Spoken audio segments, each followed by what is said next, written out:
Et salut tout le monde, c'est Baptisme. Aujourd'hui on se retrouve pour un nouveau test de clavier. Donc cette fois on change de famille de clavier puisque cette fois je teste un clavier mécanique toujours envoyé par Paris. Donc merci à eux pour leur envoi de clavier. Donc c'est déjà le troisième clavier que je teste chez eux. À chaque fois je vais de surprise en surprise. À chaque fois je suis allé on va dire du moins bon jusqu'au meilleur. Le dernier clavier semi-mécanique que j'avais testé chez eux, et c'était vraiment un clavier que j'apprécie énormément. Mais c'était du semi-mécanique, et donc là c'est vraiment du mécanique. Donc ça fait quelques mois que j'utilise déjà, je voulais faire une vidéo test, vraiment en l'utilisant et tout. Les autres je les avais juste testés quelques heures. Lui j'ai vraiment testé pendant des mois, et je suis pas repassé au semi-mécanique. Mais même si j'avais beaucoup aimé celui de ma dernière vidéo, c'est juste une tuerie, c'est clavier mécanique, c'est la vie. Alors dans certaines vidéos test, on voit des personnes tester...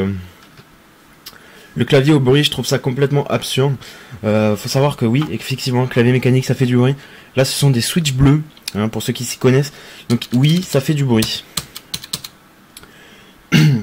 Donc, qu'est-ce que c'est les claviers mécaniques? Et bien en fait, ce sont des switches.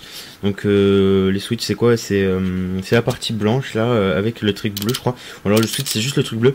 Mais enfin bon, toute la partie, là, c'est la touche. Et dedans, il y a un ressort. Et donc c'est très réactif, en fait. C'est pas comme le clavier membrane ou alors semi-mécanique. Semi-mécanique c'est du membrane, hein, c'est juste le plastique des touches qui va faire qu'il y a une certaine résistance. Mais voilà. Bon, mécanique c'est vraiment le meilleur pour le gaming. On a différents switches, donc différentes couleurs en fait. Donc là c'est du bleu. Oui, ça fait du bruit, donc bon, je testerai pas le bruit, j'appuierai sur les touches, voilà, pour vous montrer les effets de couleur, mais je vais pas m'amuser à faire, oh, regardez le bruit, tout ça, parce que bon, j'ai vu des vidéos, quand à l'époque, où je voulais un clavier mécanique, les gens qui testent vraiment les claviers mécaniques par rapport au bruit, certes, le bruit, ça peut être un critère important dans le clavier, mais quand tu vas acheter un clavier mécanique, tu sais que ça fait du bruit. Ou alors si tu veux pas de bruit, tu pars sur des switches rouges ou marron, je sais plus exactement la couleur, je m'intéresse pas trop ce genre de choses, puisque le bruit, moi je m'en fous, moi je veux juste un clavier mécanique, c'est vraiment le feu au niveau du gaming et tout, c'est très réactif et tout. Donc ce clavier, donc le K61C de Cherry, donc en métal, il y a une bonne partie en métal. Ce qui fait qu'il est assez solide et un peu lourd, ce qui est parfait. Tu le poses sur ton setup, il bouge pas.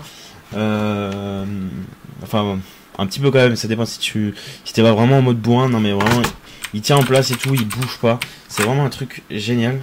Donc, il n'y a qu'une couleur sur au niveau des LED, avec différents modes. Donc là, quand on appuie, ça fait des vagues des deux côtés. Là, il y a juste une vague noire. Hop, on peut régler la vitesse, mettre plus vite, moins vite. Là, c'est juste le mode éclairé en continu. Là, ça va s'éteindre, s'allumer. Et là, c'est juste la touche qu'on appuie.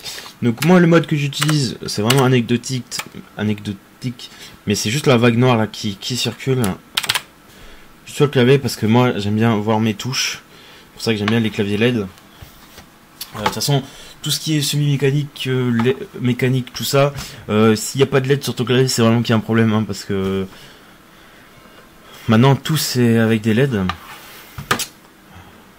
Il y a un support téléphone et tablette du coup sur ce clavier, ce qui est vraiment un gros avantage. J'avais dit que j'aimais bien les claviers compacts dans une de mes vidéos, mais c'est vrai que lui il est assez grand et gros.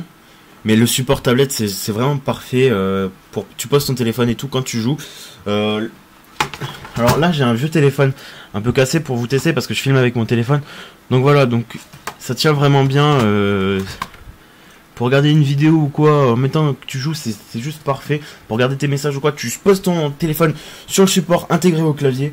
Et voilà, y a pas besoin... il traîne pas à côté de toi par exemple ou quoi, il est vraiment sur le clavier. Tu peux voir quand t'as des messages, tout ça. C'est vraiment juste un petit gadget qui est parfait. Donc au niveau des réactivités des touches, c'est vraiment excellent. Bah, c'est un clavier mécanique, hein. Voilà, donc si vous voulez acheter un clavier mécanique, je vous conseille celui-là. Je vous mettrai le prix à l'écran, je ne sais plus le prix exactement. Je crois qu'il est aux alentours des 50-70 euros. C'est très raisonnable pour un clavier mécanique, je trouve.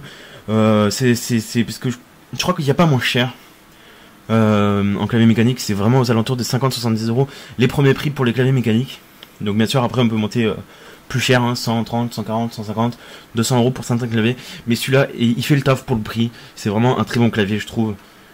Et puis voilà. Merci Harry pour cet envoi de 2 claviers encore une fois. J'espère qu'on continuera d'unboxer des produits RI, pourquoi pas. C'est la seule marque qui me répond à mes messages. Bon, et voilà. Moi je prends toujours plaisir à faire des vidéos unboxing ou tests. Et sur ce, je vous laisse. Je vous dis à la prochaine. Ciao les gars, c'était Baptiste.